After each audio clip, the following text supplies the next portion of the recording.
E-mini S&Ps end the week and the month with a modest decline. Now, recall we set a new all-time record high for E-mini S&Ps yesterday, so today's modest decline, not much to write home about. Also, given the fact that the month of July was very rewarding, S&Ps made a 2% gain in the month. So despite the fact that we saw a little bit of a sell-off, could have been related to month end, rising risks, the variance, you name it, the trend continues to be very clear and very strong to the upside in equities across the board. So at this point, I wouldn't take today's modest declines as anything other than that. And at this point, moving forward, the trend is still your friend. What does this mean for volatility? Well, volatility in the E-mini S&Ps did see a modest nudge higher week over week, which is a rarity these days. However, taking a step back, the VIX index hasn't settled north of 20 on a month end since going back to February. So yes, we have seen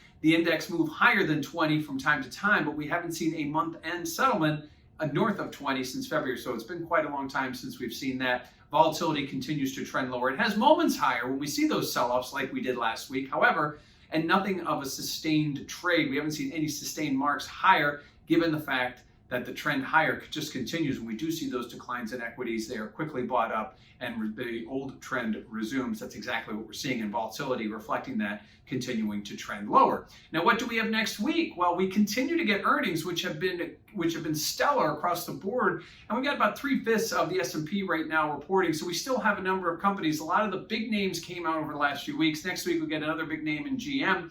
Likewise, we get the all-important jobs numbers to start off the month of August, ADP on Wednesday, the weekly claims numbers on Thursday, and then, of course, the non-farm payroll on Friday, the key being the non-farm payroll, which is expected to be a big number. Again, last month we had 850,000 new jobs.